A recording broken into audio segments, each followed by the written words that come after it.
जिस तरह कमान से निकला हुआ तीर लौटकर कभी वापस नहीं आता, ठीक उसी तरह मुंह से निकले शब्द कभी वापस नहीं आते। जिस व्यक्ति ने ये समझ लिया कि क्या, कब, कहां और कितना बोलना है, तो उस व्यक्ति को सफल होने से कोई रोक नहीं सकता। ऐसे व्यक्ति की सफलता सुनिश्चित है। शब्द और भाषा हथियार भी है और कमजोरी भी। सही समय पर सही शब्दों के प्रयोग से इंसान परेशानियों से बच सकता है, लेकिन बिना सोचे समझे बोले गए शब्द इंसान की मुसीबतें बढ़ा देती हैं। द्रौपदी का ये बोलना कि अंधे का पुत्र अंधा ही होता है, महाभारत के युद्ध का मुख्य कारण बना। आज भी लोग अपनी जुबान का इस्तेमाल दूसरों को नीचा दिखाने और खुद को बड़ा बताने के लिए करते हैं, लेकिन जो समझदार और सफल इंसान होते हैं वो ये अच्छी तरह से जानते हैं कि उन्हें किस वक्त कितना और क्या बोलना है। धर्मशास्त्र कहते हैं मनुष्य की अधिकतर समस्याओं का समाधान स्वयं मनुष्य के पास ही होता है। अगर किसी के जीवन में कोई कठिनाई चल रही हो तो वो खुद ही अपनी इच्छा से कुछ ही समय में उन कठिनाइयों से मुक्ति पा सकते हैं। इसका सबसे सरल उपाय यह है कि वह कुछ समय के लिए पूर्णतः मौन हो जाए, बोलना छोड़ दें और अपने भीतर ही समाधान का चिंतन करें।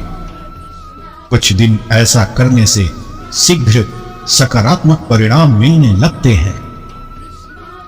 मौन रहने का मतलब ये नहीं है कि आपको पूरे दिन एक भी शब्द नहीं बोलना या चुपचाप रहना है। मौन का मतलब है कि बेवजह शब्दों का प्रयोग नहीं करना। जहां जरूरत है वहीं बोलना है। अपने लक्ष्य पर ध्यान केंद्रित करना है। मौन लोगों का ध्यान आपकी तरफ खींचता है।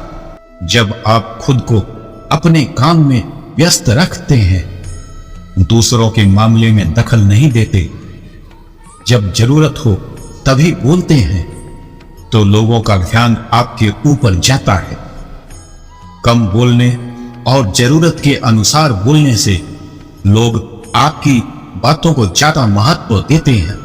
लोग आपकी बात को उन लोगों की तुलना में ज्यादा महत्व देंगे, ज्यादा याद रखेंगे जो लोग बिना जरूरत के बक बक करते रहते हैं।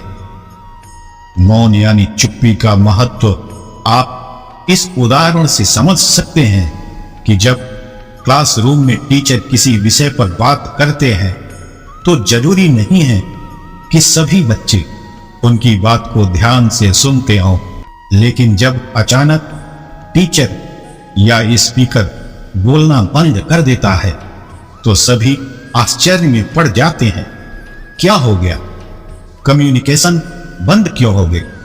अर्थात आवाज का बंद होना सभी का ध्यान अपनी ओर खींच लेता है।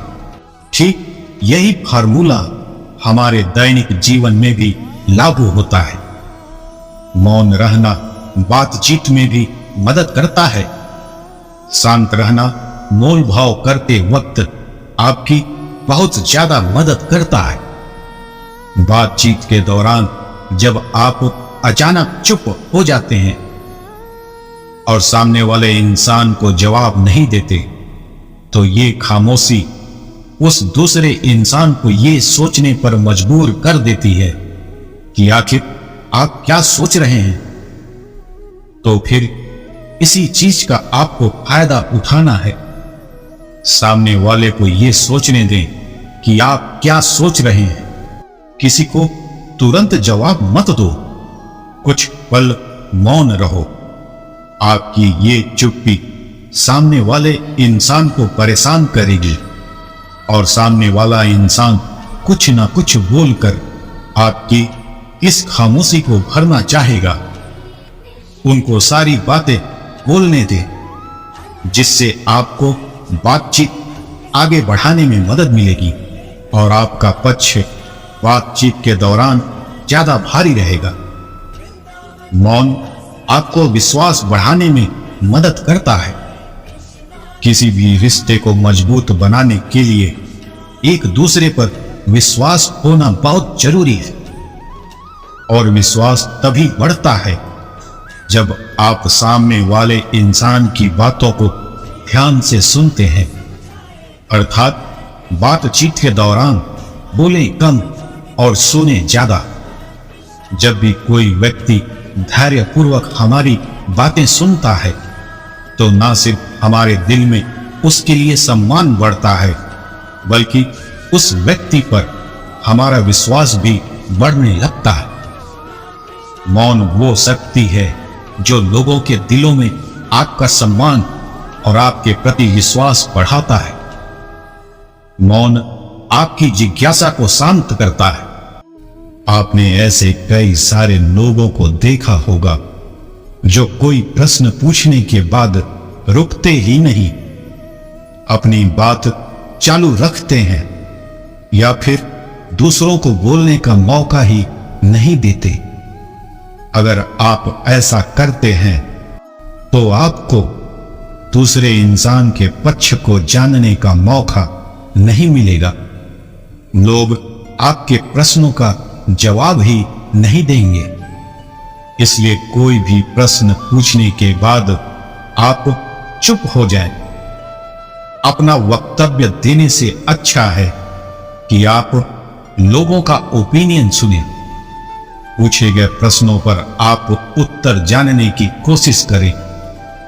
शायद आपको कुछ नया सीखने को मिल जाए। प्रश्न पूछने के बाद जितनी जल्दी आप चुप हो जाएंगे, आपको उतना जल्दी उत्तर मिल जाए।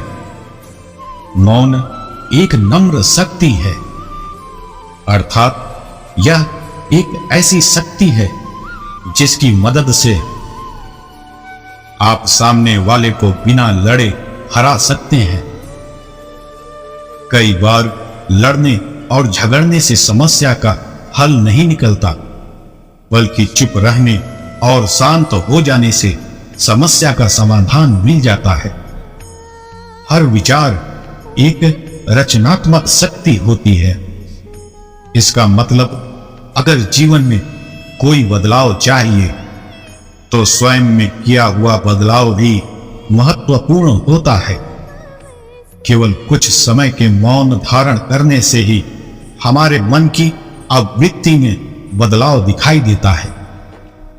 मौन में अधिक फ्रीक्वेंसी की तरंगें होने की वजह से यदि कुछ विचार बाहर आते भी हैं तो उनसे जीवन में अच्छे ही परिणाम मिलते हैं और इसी वजह से मौन में कुछ भी साध्य हो सकता है। मौन रहने से विचारों और शब्दों पर आप ध्यान दे पाते हैं और इस कारण से आप जो भी बोलते हैं वो एकदम सटीक निकलता है। मौन रहने से मन के विचारों को हम नियंत्रित कर पाते हैं। मौन रहने से हमारे सामने वाले व्यक्ति की कुटिलता भी स्पष्ट दिखाई देती है। रोजमर्रा के आधार पर आप जो लगातार शोर सुनते हैं, मौन को अपनाने से आपके मस्तिष्क को उत्तेजित करने और जानकारी को संसाधित करने में मदद मिलती है। यह आपको अधिक आत्म जागरूक बनने और तनाव से राहत दिलाने में भी मदद कर सकता है। मौन अपनाने से आपको वर्तमान क्षण में बसने और किसी भी तेजी से बढ़ते विचार को शांत करने में मदद मिल सकती है। मौन के क्षण ढूंढना कठिन हो सकता है, लेकिन मौन में बिताया गया समय शारीरिक और मानसिक स्वास्थ्य लाभ प्रदान करता है। मौन आपको बिना किसी निर्णय के अपने विचारों और भावनाओं को देखने और स्वीकार करने का मौका देकर आपकी आत्म जागरूकता बढ़ाने में मदद कर सकता है। मौन एक अद्भुत शक्ति है।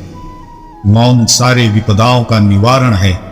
जब हम अपने मन को नियंत्रित कर पाते हैं, तभी मौन का सत्य अनुभव मिलता है। यदि आप बाहर से मौन दिखा रहे हैं, पर अंतर मन में विचारों से विचलित रहते हैं, तो आपको यह अनुभव प्राप्त नहीं होगा। अपने अंतरिम ज्ञान को जानने के लिए मौन आध्यात्मिकता में पहला स्टेप माना जाता है। मौन से हानि नहीं, बल्कि सिर्फ लाभ ही लाभ होता है। हृदय से जो दिया जा सकता है, वो हाथ से नहीं, और मौन से जो कहा जा सकता है, वो शब्दों से नहीं। मौन रहना अच्छा है, परंतु जब अन्याय हो तब नहीं।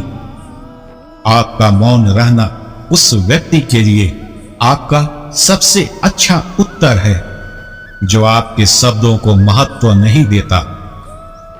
इंसान के सभी दुखों का कारण ये बोलना ही है, क्योंकि आवश्यकता से अधिक बोलना ही दुखों का कारण बनता है। इसलिए कम बोलें, सटीक बोलें, मधुर बोलें, और सबसे जरूरी, जितनी आवश्यकता हो उतना ही बोलें। यह सुनने सुनाने का माहौल जीवन भर चलता रहता है, और इस तरह से आप खो देते हैं अपना समय, अपना जीवन, अपनी सोच समझ और वो कीमती पल जिसमें जिया जा सकता है और जिसमें आनंद प्राप्त किया जा सकता है। इसलिए इस सुनने सुनाने के माहौल से बाहर निकलें। मौन की वजह से हम हमारे स्रोत यानी शक्ति के संपर्क में आते हैं। वह शांति स्वरूप मौन से विश्राम मिलता है और पुनः नव चैतन्य प्राप्त करने की संधि प्राप्त होती है। पर यहां विश्राम का अर्थ सिर्फ शारीरिक क्रियाकलाप से ही विश्राम नहीं, बल्कि मानसिक स्तर पर भी विश्राम मिलता है। हमारे मन में पलती चंचलता की वजह से ही हमारी शक्ति का ह्रास होता है, और इसी वजह से हम उस विश्राम के अनुभव से वंचित रहते हैं। मौन ही आत्मा है, मौन ही ब्रह्म है, मौन ही सत्य है, मौन ही अमर आत्मा है, मौन ही ईश्वर है, मौन ही इस मन, प्राण और शरीर का आधार है। मौन ही इस ब्रह्मांड का क्षेत्र है।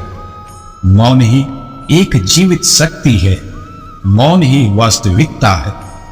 वह शक्ति जो समस्त ज्ञान से परे है, वह मौन है। जो घड़ा आधा भरा होता है, वह ज्यादा बजता है, और जो पूर्णतः भरा होता है, वह मौन रहता है। मौन जरूरी नहीं, अपितु जरूरत है।